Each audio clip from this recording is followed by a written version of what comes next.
นักต้มตุนแฝงตัวเข้ามาตัวอายถึงเสียใจกับบ่หลายถือว่าเสียหูเขา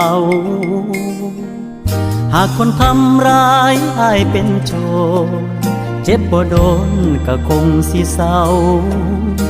แต่นี่คนเฮ็ดเป็นเจ้าที่อายหักหลายก็เลยเจ็บจนบ่มี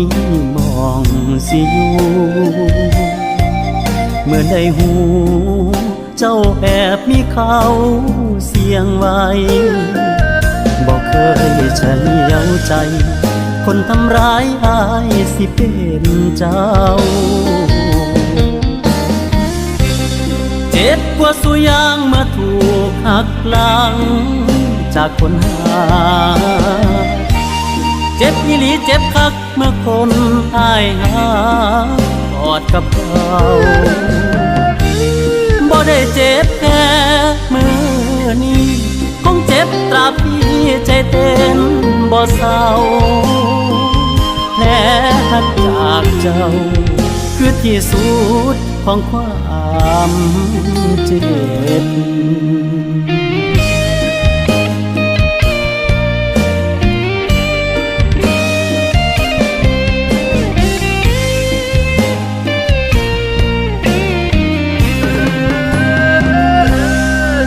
หากโดนผู้บ่หวังดี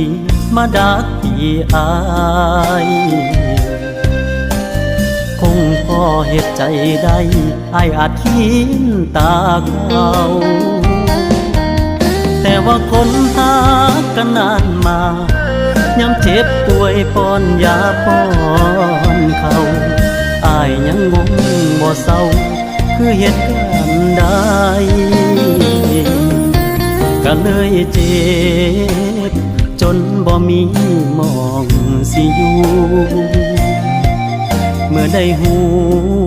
เจ้าแอบมีเขาเสียงไว้บอกเคยเฉลียวใจคนทำร้ายอายสิเป็นเจ้าเจ็บกว่าสุยางมาถูกหักหลังจากคนหาเจ็บอีหลีเจ็บคักเมื่อคนอายหากอดกับเขาบ่ได้เจ็บแค่มือนี้คงเจ็บตราบที่ใจเต้นบ่เศร้าแผลหักจากเจ้าคือที่สุดของความเจ็บ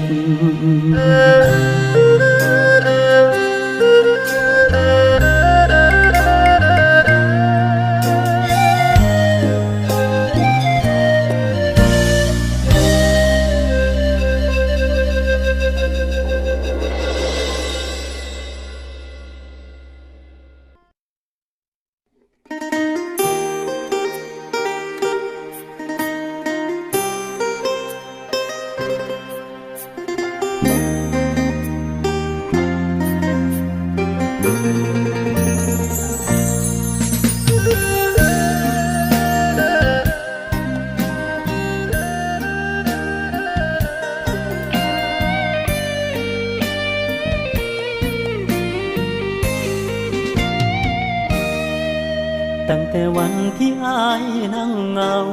เจ็บจากเจ้าแผลเก่าเริ่มหายถือคนที่เคยเชื่อใจทิ่มกันไปเยื่อใยบ่มีภาพความฝันของคืนวันเก่ายังคงอินในใจอายนี้เหยียบแต่ห้อยความหักความดีผ่านมองที่เคยมีสองเขาเจ็บและเงาอายเริ่มจืดจางพร้อมสิย่างก้าวเดินต่อไปเมื่อนี้เจ้าหวนมาใหม่ขอโอกาสอายเริ่มไม่คือเก่าแผลใจยังไม่สนิทก็เอาน้ำตามาอ้อนอ้อยเว้าสบโอกาสให้คลายเจ็บเหงาบ่ทันพอคราวก็ทิ้งอายอีกครา ทันเศร้าเจ็บกระเทือกกงเล็บเจ้าควรหัวใจยังเกลียดซ้ำทิ่มแทงแผลใหม่คือบอกอายให้ตามทิ่มสาตัวอายให้มาเจ็บตื่นพอใกล้สิลืมเจ้าก็กลับมาเพื่อเหยียบซ้ำหัวใจไร้ค่าพายุน้ำตาไหลมาอีกคนเจ็บวันนี้เจ็บเพื่อที่สองสิบ่มีเจ็บเพื่อที่สามแต่ที่อายเคยถูกกระทำเจ็บไม่จำนั้นไม่ใช่คน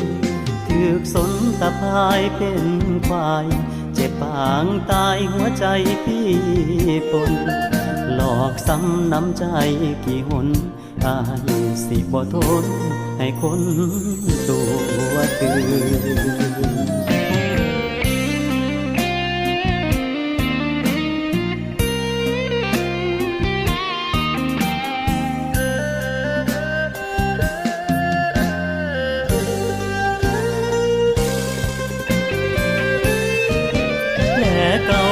ทันเศร้าเจ็บกระเทือกกงเล็บเจ้าควรหัวใจยังเกลียดซ้ำทิ่มแทงแผลใหม่คือบอกอายให้ตายทิ่มสาตัวอายให้มาเจ็บตื่นพอใกล้สิลืมเจ้าก็กลับมาเพื่อเหยียบซ้ำหัวใจไร้ค่าพายุน้ำตาไหลมาอีกคนเจ็บวันนี้เจ็บเพื่อที่สองสิบ่มีเจ็บเพื่อที่สามและที่อายเคยถูกกระทำเจ็บไม่จำนั้นไม่ใช่คนถูกสนตะพายเป็นควายเจ็บปางตายหัวใจพี่ปนหลอกซ้ำน้ำใจกี่หนอายสิบ่ทนให้คนตัวตื่นหลอกซ้ำน้ำใจกี่หนอายสิบ่ทนให้คนตัวตื่น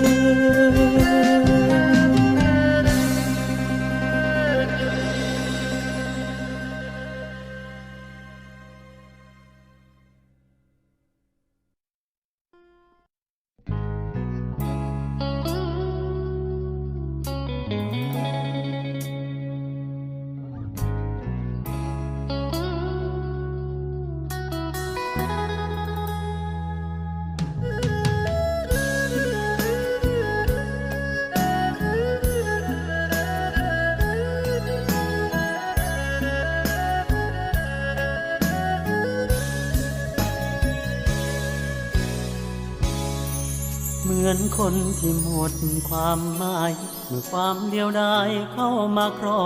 บงำหัวใจอกหักประจำให้เจ็บซ้ำๆคอยตามราวีถามว่าเจ็บแค่ไหนบอกเลยว่าเจ็บขาดอีหลีจากการที่โดนย้ำทีทุกวินาทีที่มีลมหายใจฝืนทนให้ผ่านความเหงาให้ลืมเรื่องราวสองเราวันวานรักเราถูกเธอประหารเธอตัดสัมพันธ์ไม่มีเยื่อใยรักที่อายทุ่มเทมันบ่มีค่ากับเธอใช่ไหมเธอจึงเมินเดินควงเขาไปทิ้งความอาลัยให้อายทนฝืนชีวิตที่ต้องทนเหงาบวกกับความเศร้าที่เธอฝากไว้หลายคราวที่โดนหักใจถึงเจ็บปางตายอายยังยัดยืนเพื่อนกับความปวดร้าวคำคืนเหน็บหนาวสู้ทนกล้ำกลืนปลอบใจให้ผ่านวันคืนพร้อมความสะอื้นกลืนก้อนน้ำตาชีวิตที่หมดความหมายเดินเดียวดายไร้คนเคียงข้างพยุงชีวิตห่าง ก้าวผ่านความหลังที่ยังทางคาชีวิตที่แสนเหงากับความเศร้าที่เธอให้มาตอบแทนความรักทุกคราคือหยดน้ำตาที่ต้องรินไหล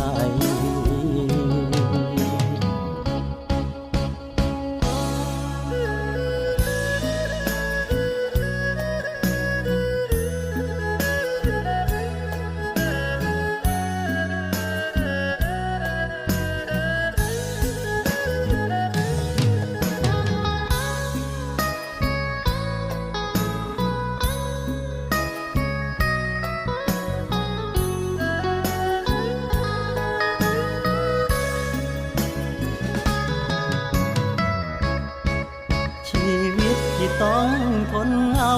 บวกกับความเศร้าที่เธอฝากไว้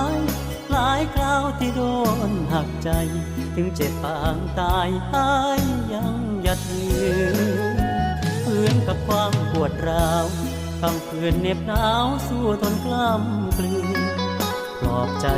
ให้ผ่านวันคืนพร้อมความสะอื้นกลืนก้อนน้ำตาชีวิตที่หมดความหมายเดินเดียวดายไร้คนเคียงข้างพยุงชีวิตทางห่างก้าวผ่านความหลังที่ยังค้างคาชีวิตที่แสนเหงากับความเศร้าที่เธอให้มาตอบแทนความรักทุกครา